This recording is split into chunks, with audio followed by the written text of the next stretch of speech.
again. Linda here with the Spirit of Watercolor. Welcome back.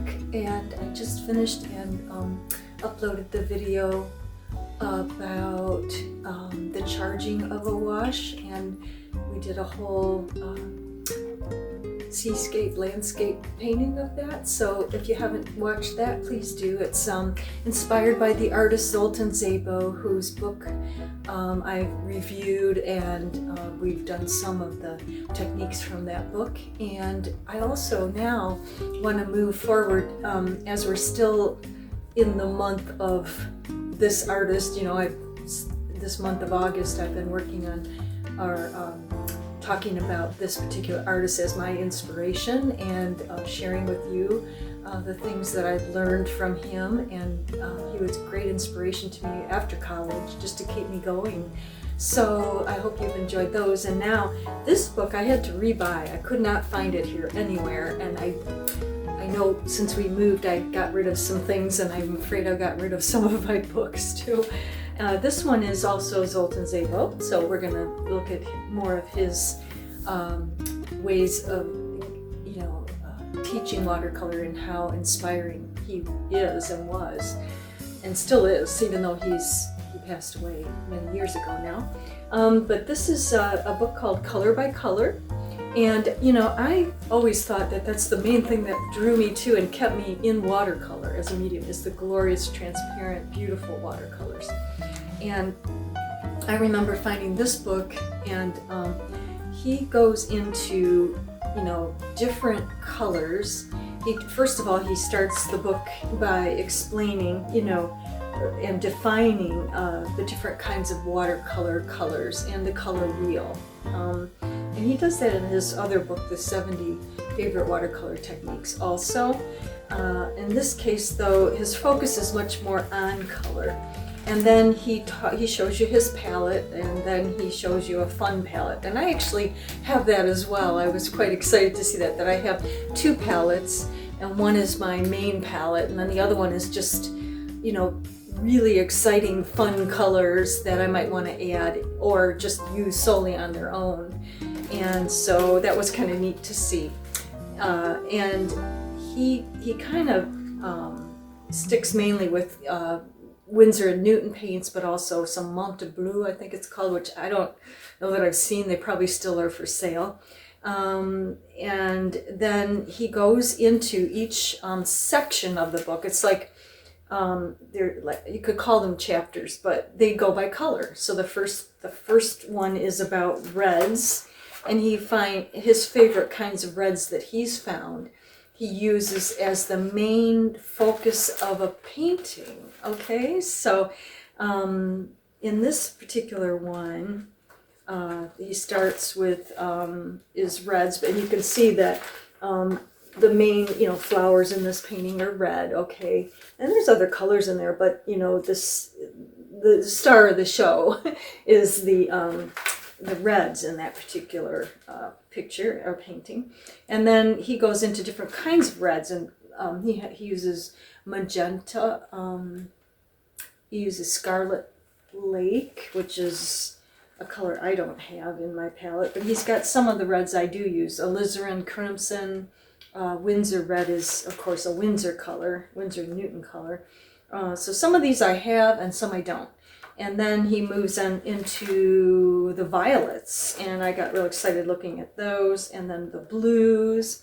And so, choosing his favorite colors in each of these. And the blues, of course, French ultramarine is a real common blue, right?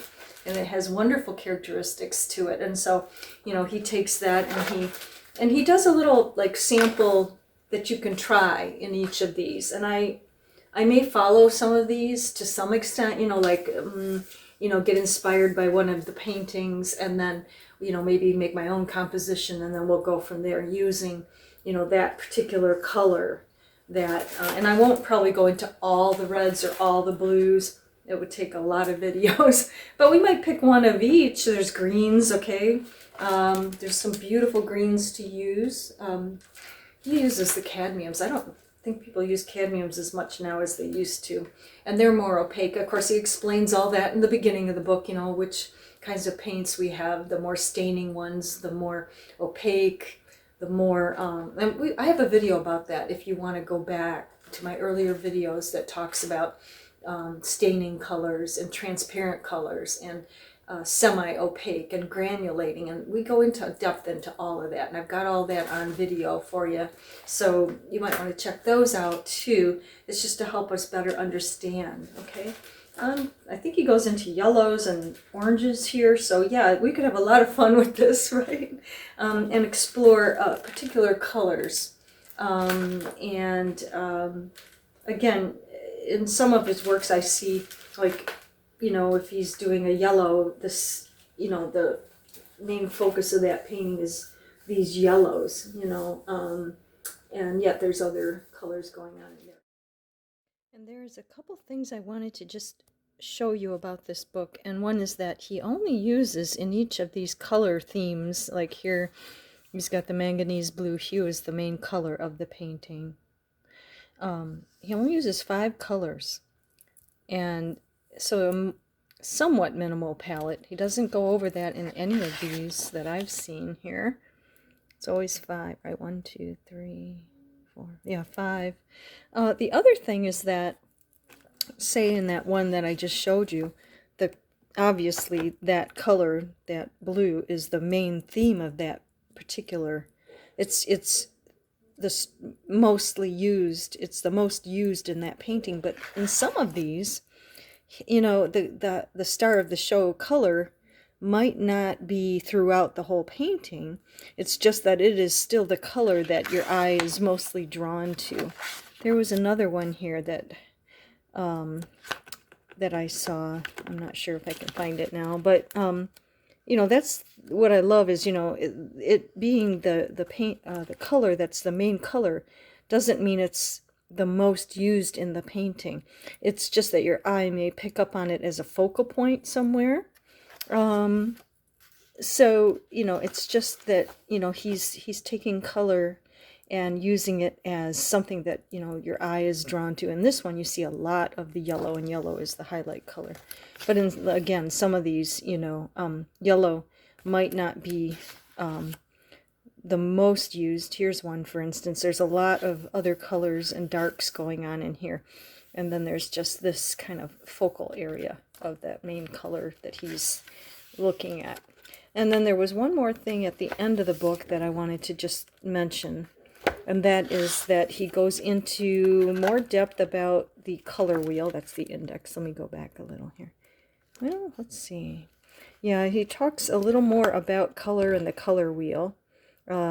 Primary colors, secondary colors. And he also has a color wheel that you can actually, and I know I did this years ago. I have it somewhere. You can print out this color wheel. I'm sorry for flipping too much. And there's another piece, I'm not sure where it is in here, and you print it out also, and you lay it on top, and then you can turn it and only look at, you know, colors and how they're related to each other. I don't know if I can find that right now in here. Let me try one more time. Oh, it's somewhere in there. Let me flip a little more while we're at it. There it is, and you can print these, and they help guide you on how to use the color wheel. Okay, I believe this one goes on top of, or does that one go on top? That one goes on top of this one. And then you can like put a brad in there and then turn and twist it and see how to use analogous colors, contrasting colors, and so on. And so that's very helpful as well. And I got this book for $7 from a thrift shop. So there you go. He does a lot of landscape, by the way, which again is a good learning tool. So I've kind of been doing a lot of landscape myself and sort of finding that's the best way for teaching, and flowers and other things too. And of course, another book I ordered that's on its way is the one called Trees, Mountains, Rocks by the same author, Zoltan Szabo. So again, I'm re-inspired by him. I was inspired by him years ago. I should never have gotten rid of some of my books. when you're moving, you just don't know what to keep and what to throw. I kept some of my main books, but I had a huge library in my other house. So anyway, this is where we're at today. So this is the inspiration for this week. And I'm going to pick a color, and I'm going to pick one that I have, so I don't have to buy a tube, although at some point I might get inspired by some of his paintings and actually purchase a tube of paint. It's fun to do, right? And sometimes it's fun just to get one. You know, you don't have to buy a whole thing full of them. You just get a color and really learn how that color works. And that's what this book does. So I'm really excited about refinding the book and sharing it with you. And let's go from this video, and we'll pick a color. I'm gonna probably start with a violet because I love purples. That seems to be my favorite color these days. And there's all these beautiful violets he's gotten in there, and some I might have.